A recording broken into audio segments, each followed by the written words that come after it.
paghihiganti at pagtubos ng Yahawa. Alahaya.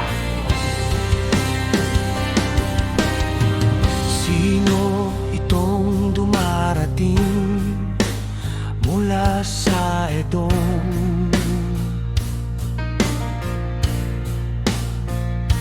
Mula sa Bozra na may kasuotan na mula sa dugo. Sino itong nakabihis ng karangalan, humahakbang ng buong lakas? Ako ito nagpapahayag ng tagumpay, makapangyarihan upang magligtas.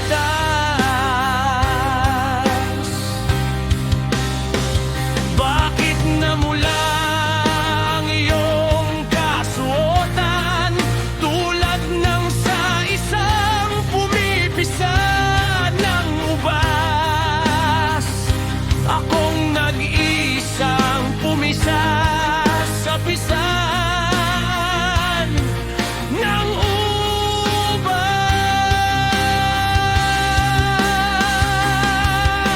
Wala ni isa sa mga bansang kasama ko, tinapakan ko sila sa aking galit at niurakan ko sila sa aking pot. Ang kanilang dugo ay pumitas sa aking kasuotan at namula ang lahat ng aking damit.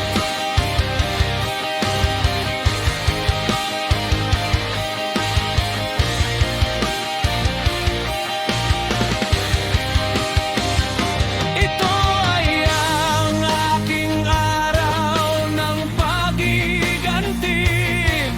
Dumating na ang taon para ako'y magtubos. Tumingin ako ngunit walang tumulong. Nagulat ako na walang kumalinga.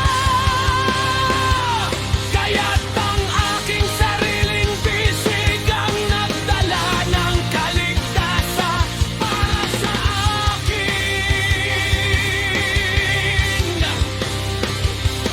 At ang aking sariling puot ang nagpanatili sa akin.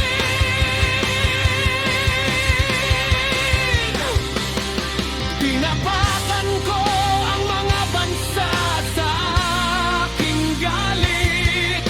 Sa aking pot ay pinainom ko sila hanggang malasing at ipinuhos ko ang kanilang dugo sa lupa.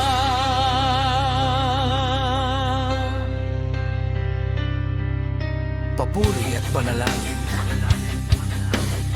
Aking sasabihin ng mga kagandahang loob ng Yahawa Alahaya. Ang mga gawa na dapat siyang purihin ayon sa lahat ng ginawa ng Yahawa para sa amin.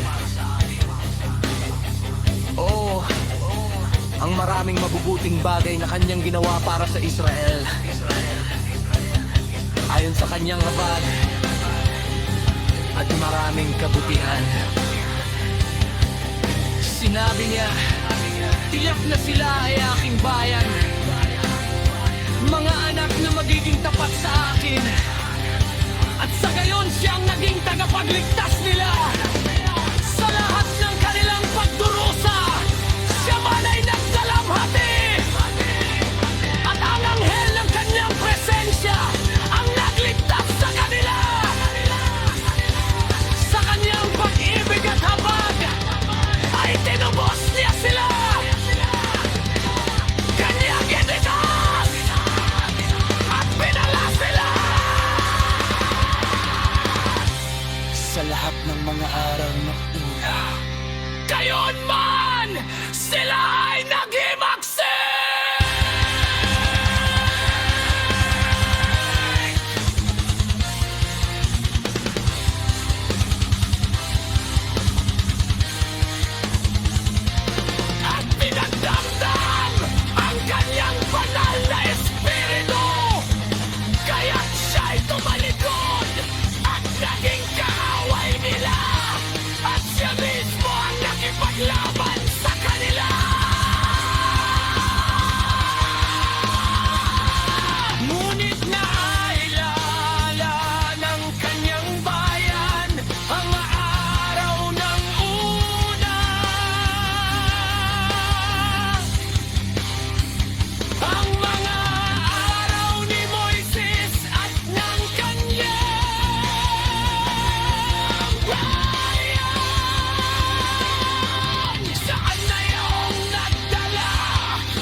sila ay pinagpahinga ng espiritu ng Yahawa.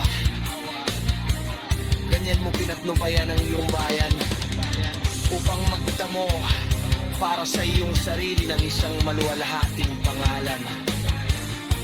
Masdan mo kami mula sa langit at tingnan, mula sa iyong mataas na trono, banal at maluwalhati. Nasaan na yung